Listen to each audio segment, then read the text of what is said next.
The stench hit like a hammer. Ambassadors gagged before they even reached the throne room. Eyewitnesses wrote that King James I of England smelled like a body rotting in the sun mixed with sweat, spoiled eggs, and worse. His clothes crawled with lice.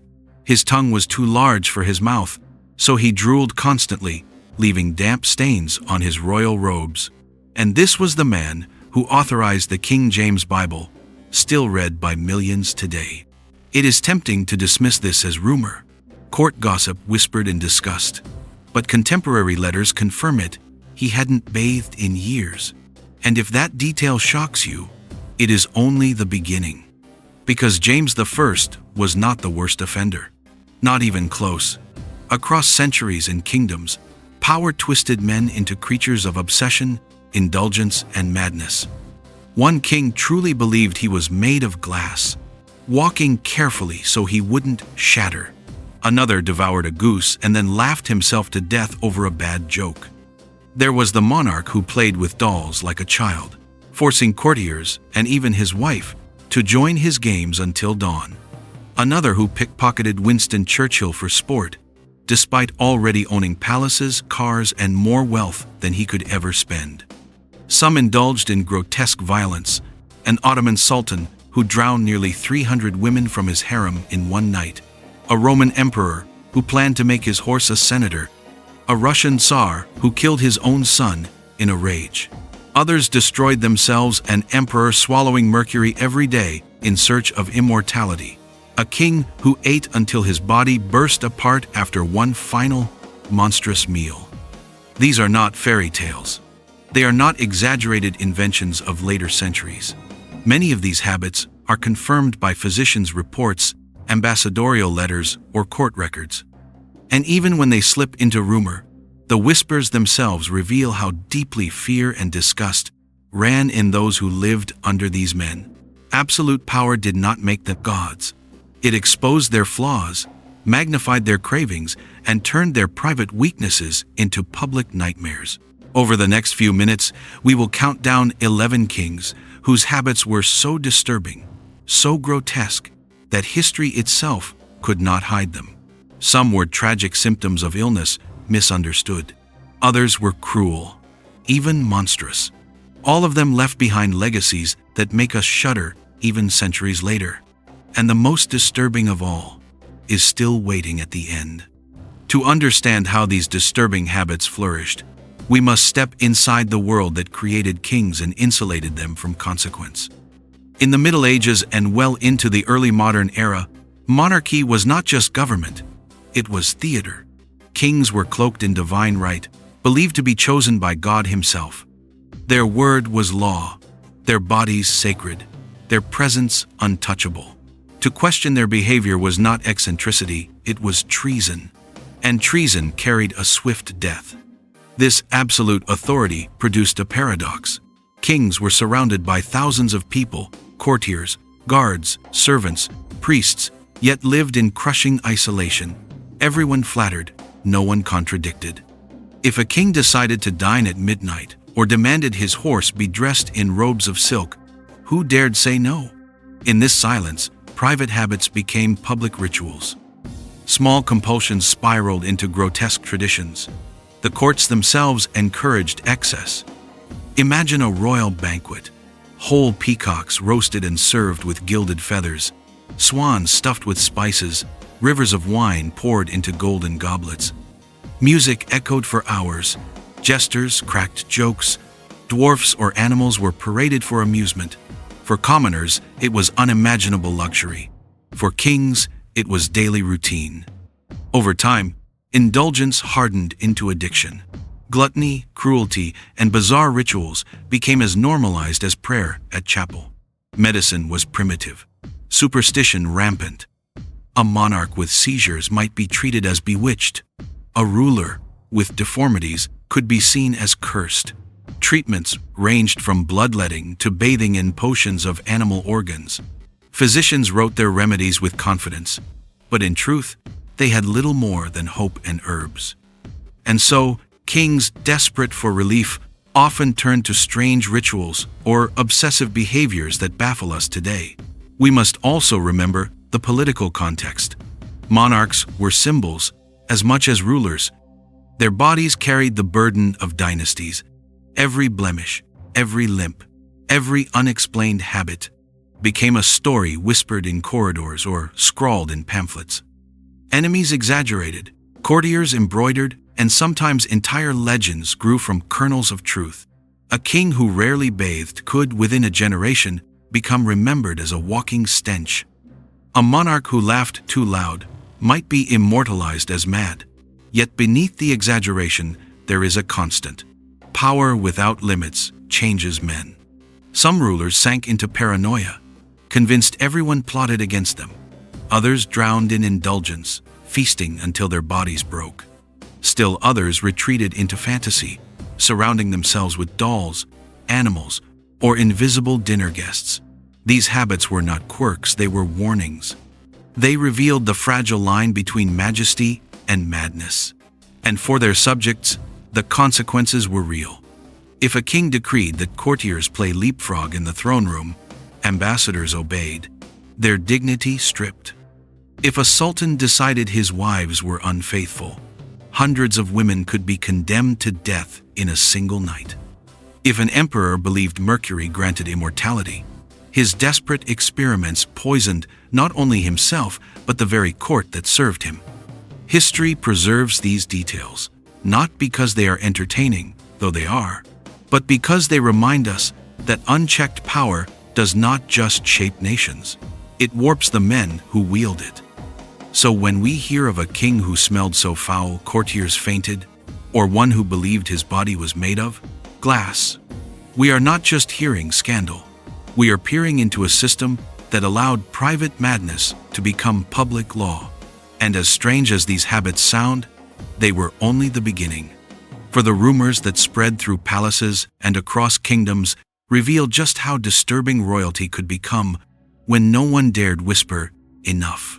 If the courts of kings were theaters of power, then rumors were their backstage whispers, stories too dangerous to say aloud, yet too irresistible to ignore. Many of these tales blur the line between fact and fantasy.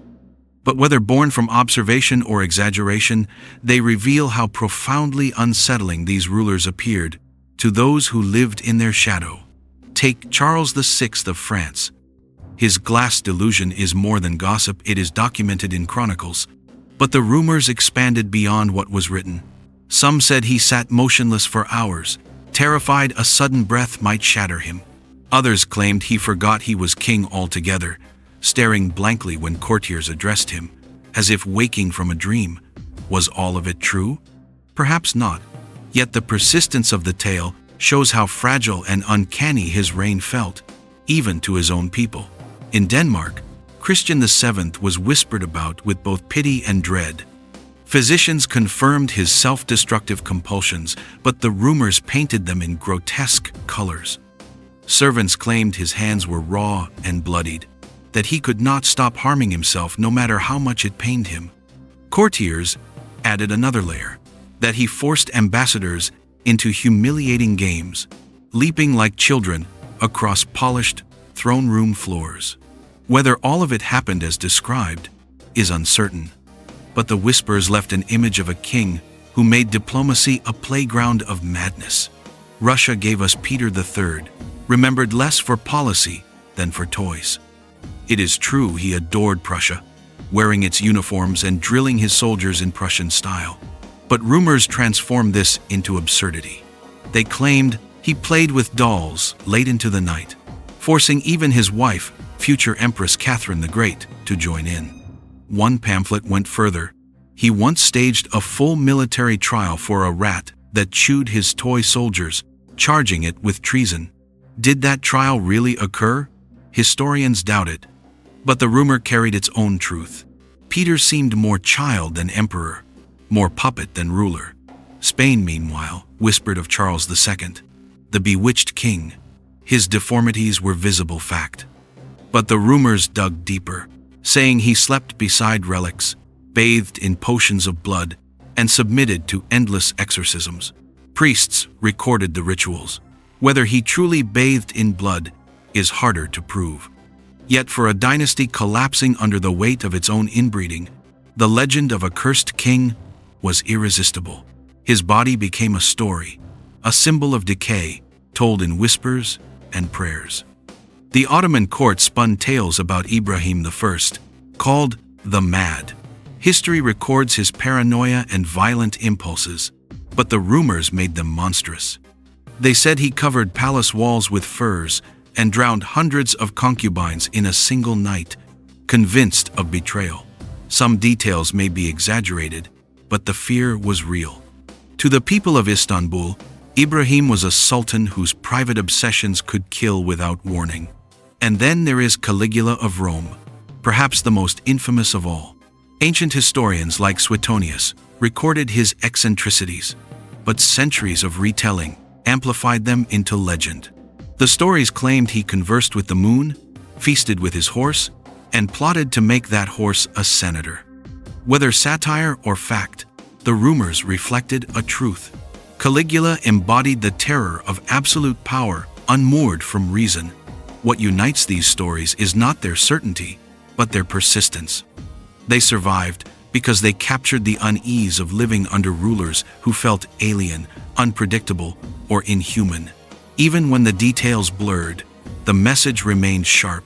These were kings whose habits broke the boundary between majesty and madness. But whispers alone are not enough.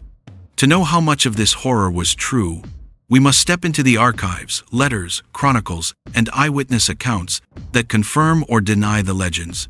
And there, the picture grows even darker. Rumors can travel like wildfire. But how much of these disturbing habits can be confirmed by the ink of history letters, chronicles, and court records left behind? When we sift through those fragile papers, the shadows harden into something more solid. Charles VI of France, the King of Glass, is one of the best documented cases. Chroniclers like Jean Froissart describe his sudden fits of violence, including the infamous incident in 1392 when he attacked his own knights in a frenzy. But the strangest detail comes from physicians' notes. He truly believed his body was made of fragile crystal. Multiple accounts record him padding his clothes with iron rods, refusing to let anyone touch him. This wasn't satire or gossip, it was observed and written down by those who lived inside his court. A delusion made fact by repetition in official reports. Henry VIII of England is remembered through portraits of power, but behind the brushstrokes lies medical misery. Letters from ambassadors such as Eustace Chapuis confirm his ulcerated legs, constantly oozing foul-smelling pus. The smell was so intense that some courtiers refused to attend him.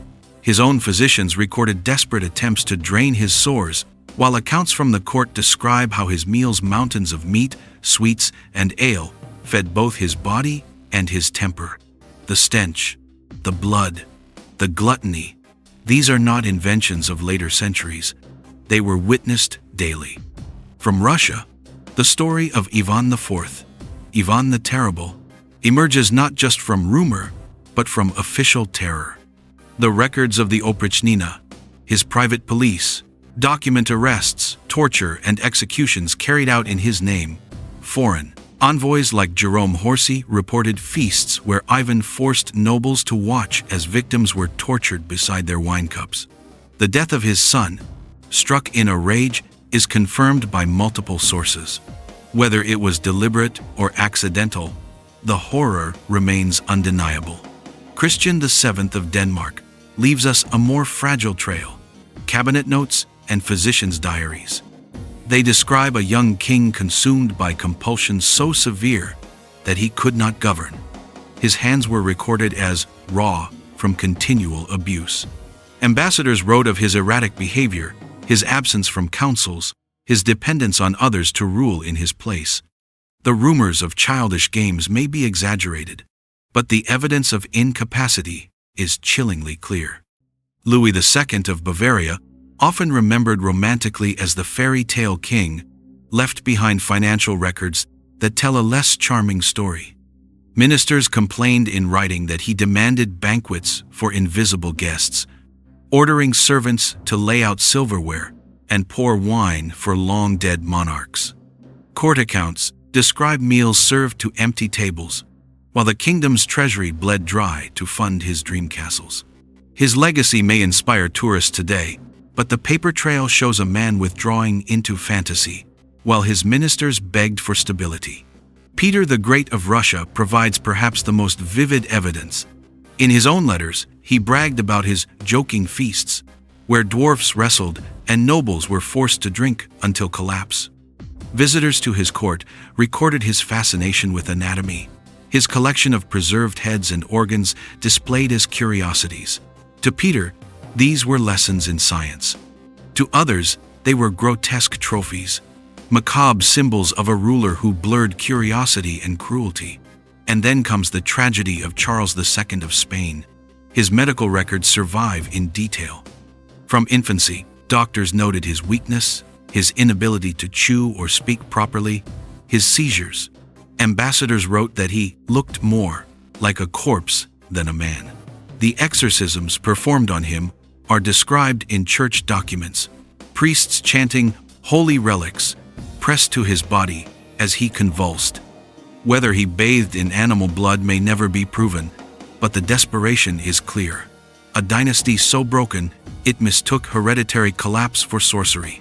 Not every rumor can be confirmed.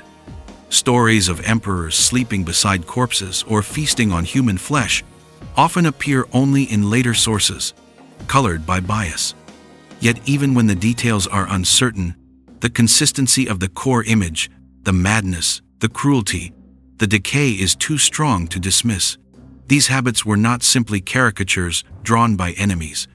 They were lived experiences, recorded by those who had no choice but to serve and survive under them. And so, the evidence tells us something disturbing. The legends were not only whispers, they were truths, etched into parchment, sealed with royal seals, witnessed by men and women who had to breathe the same air as their kings. But the evidence also leaves us with gaps, places where logic fails and mystery takes over. Why did some rulers obsess with rituals so bizarre that they defy explanation? Why did delusion take such specific forms, from glass bones to haunted dinners? These questions lead us into the strangest territory of all, the unexplained phenomena, where fact and myth blur so deeply that even centuries later, the answers remain elusive. The chronicles give us evidence, but even evidence leaves us with riddles. Some habits are so strange, so specific, that centuries later historians still struggle to explain them. These were not just disturbing, they were phenomena that resist simple answers. Take Charles VI of France, the King of Glass. Physicians documented his delusion, but no one has ever fully explained why it took that form. Why glass, not stone or wax? Some modern psychiatrists classify it as a rare medieval glass delusion, where fragile material symbolized a fragile mind. But Charles carried it to extremes. Iron rods sewn into his clothing, slow-motion movements, hours spent frozen in fear. Was this a psychiatric condition triggered by stress and trauma? Or was it shaped by the symbolism of the time, when glass was new, precious, and terrifyingly breakable? The phenomenon remains unsolved, a case where mental illness and cultural imagination fused into something unforgettable. Or consider Christian VII of Denmark. The evidence says he harmed himself compulsively, his hands raw and bleeding. But the exact cause is still debated. Some suggest early recognition of obsessive-compulsive disorder. Others point to schizophrenia. Yet his behavior went beyond medicine. Reports describe nights of chaotic energy sprinting through palaces, smashing furniture, shouting nonsense. What triggered these frenzies? Why did they come and go without pattern? Even today, psychiatrists can only speculate. His habits defy a neat diagnosis, leaving us with a mystery that is both medical and human. Charles II of Spain, the Bewitched King, presents another puzzle. His genetic deformities are clear, confirmed by family trees and medical records, but the supernatural layer refuses to fade. The exorcisms performed on him, chronicled by priests, describe violent convulsions, guttural voices, sudden calm, followed by collapse. Was this epilepsy? Psychosomatic reaction? Or did the rituals themselves, heavy with incense and chanting, trigger psychological states that felt like possession? Even as science explains the Habsburg curse, the aura of the bewitched king lingers, a phenomenon where belief itself became part of his illness. Then there is Ivan the Terrible. His cruelty can be traced to trauma and paranoia, but witnesses describe something harder to rationalize: sudden, extreme mood swings. 1 hour he wept in prayer, the next he laughed while prisoners were skinned alive. Modern scholars suggest temporal lobe epilepsy or bipolar disorder, but the sheer volatility remains shocking. Was this madness? Or did Ivan deliberately perform unpredictability as a weapon of terror? The phenomenon is disturbing precisely because we cannot tell where illness ended and calculation began. Louis II of Bavaria shifts us into another realm, the unexplained isolation of imagination. Ministers recorded his dinners with invisible guests, his refusal to govern by daylight, his nocturnal wanderings through dreamlike castles. Was he insane? Or was he rejecting a reality he despised, choosing fantasy as refuge? The strangest part is how his delusions shaped physical landscapes. Neuschwanstein still stands, a stone fairy tale born from a troubled mind. The phenomenon here is not just madness, it is the endurance of private obsession turned into public monument. Peter the Great of Russia leaves behind a phenomenon more unsettling still: his fascination with death. He preserved severed heads, kept anatomical specimens, and forced others to view them. Was this pure scientific curiosity, centuries ahead of its time? Or did he cross a line, blending enlightenment with morbid delight? Visitors struggled to decide. To some he was a modernizer, to others a barbarian enthralled by the grotesque. The phenomenon lies in the duality: science and spectacle fused into something both progressive and disturbing. And then, the broader question: why did so many monarchs exhibit such bizarre, obsessive habits? Was it genetic dynasties weakened by inbreeding? Was it the crushing isolation of absolute power? Or did superstition itself amplify their behaviors, creating feedback loops of belief and fear? What makes these phenomena haunting is not just their strangeness, but their persistence. Charles VI's glass body, Charles II's exorcisms, Ivan's rages, Louis's ghostly banquets — these images linger because they resist full explanation. They live halfway between history and myth, forcing us to confront the limits of reason for those who lived. Under these kings, the unexplained was not a curiosity, it was survival. Courtiers walked softly around a king who thought he might shatter. Servants endured midnight banquets for guests who did not exist. Nobles prayed not to become pawns in spectacles of cruelty. The inexplicable became daily life, shaping politics, diplomacy, and the very fate of nations. And so, centuries later, we are left with questions history cannot answer. Were these kings victims of their bodies and minds, or monsters shaped by unchecked power? Did their disturbing habits reveal illness, or did they create entire myths around themselves? The truth may never be certain, but what is certain is their legacy. These habits, whether explained or not, still shape how we remember them and how we imagine kingship itself. And it is in that legacy that their shadows continue to haunt us. Centuries have passed. Thrones have crumbled, crowns have been locked away in glass cases, yet the disturbing habits of kings have never truly disappeared. They echo in medicine, in monuments, and in the way popular culture still imagines power gone mad. Charles VI of France is now remembered less as a monarch and more as a case study in psychiatry. His glass delusion remains one of the most cited examples of a rare medieval condition, used in medical literature to explore how cultural symbols shape mental illness.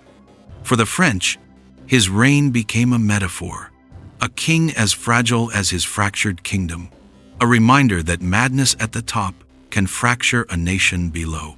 Henry VIII of England endures not through policy but through body. Modern audiences know him from television dramas and museum exhibitions that dwell on his obesity, his ulcerated legs, and his cruel appetites. Schoolchildren still giggle at the image of a king who needed a mechanical hoist to sit on the toilet. His disturbing habits have overshadowed his political legacy, transforming him into a cautionary tale of indulgence turned to ruin. Ivan the Terrible continues to haunt Russia's identity. His paranoia and cruelty are still debated. Was he a mad tyrant or a visionary who used terror as a tool of state building? In Russian memory, he embodies both extremes, a dual legacy that shapes how later rulers are judged. His disturbing habits are no longer just stories of violence, they are woven into the national narrative of power and fear. Christian VII of Denmark, once ridiculed, has been reinterpreted in a more compassionate light.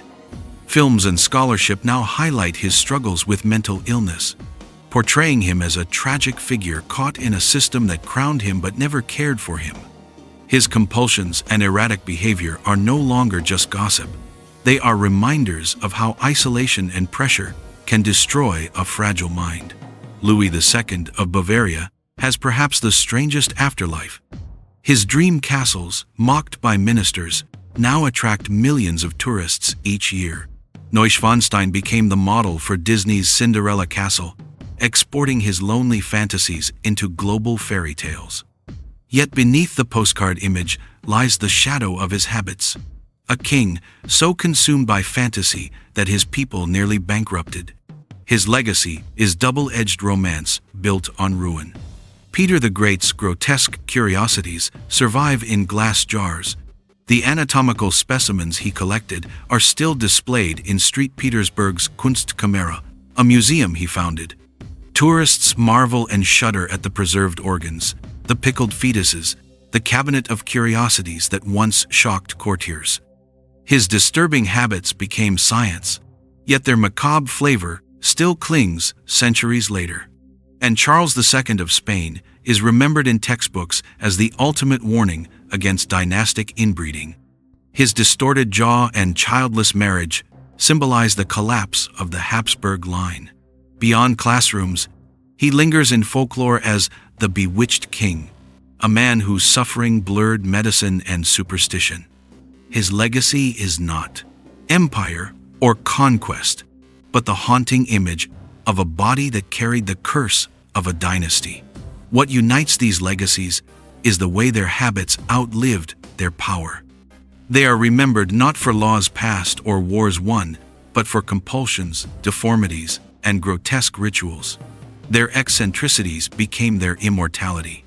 And perhaps that is why we keep telling their stories. They are cautionary tales, yes, but also mirrors. They remind us that the human body, fragile mind, and unchecked ego can twist even the mightiest throne into something grotesque. The kings are gone. Their habits remain etched into memory, whispered in folklore, and retold every time we ask, what happens when power consumes the man who wears the crown? Crowns glitter in portraits. Thrones shine in museums. Dynasties still shimmer in history books. But peel back the gilded pages, and another picture emerges. A picture of kings undone, not by foreign armies, but by their own disturbing habits. Charles VI, who walked in terror of his glass body. Henry VIII, devoured by ulcers and gluttony until even his corpse betrayed him. Ivan the Terrible, a storm of prayer and blood in the same breath. Christian VII, crowned too young, broken by compulsions no one dared confront. Louis II of Bavaria, retreating into castles of dreams while his kingdom slid into debt. Peter the Great, who fused science with the grotesque, keeping jars of death as if they were treasures. Charles II of Spain, whose body carried the collapse of a dynasty in every bone and breath. Different rulers, different centuries, but all bound by the same thread. Absolute power magnifies weakness. It does not heal the mind or body, it exposes them. And when no one dares whisper, "Stop," the habits of a single man can become the fate of a nation.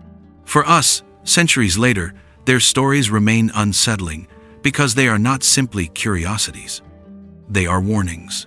They remind us that history is not only shaped by battles and treaties, but by human frailty, by appetites, obsessions, and delusions that ripple outward until entire empires feel their weight. And perhaps the most haunting truth is this: the line between majesty and madness has never been wide. It is razor thin, fragile as glass, and once crossed, the crown does not sanctify, it distorts. So now the question passes to you. When you hear of these kings, do you see them as victims trapped by illness, superstition, or isolation? Or do you see monsters, men who let power twist their flaws into nightmares for everyone around them? Share your thoughts below. I'd love to know how you see them. And if this journey into the darker corners of monarchy has kept you watching, don't forget to like this video, subscribe to Hidden History Vault, and ring the bell so you never miss the shadows history tried to hide. Because behind every crown, there is always a secret. And here, in the vault, we open it.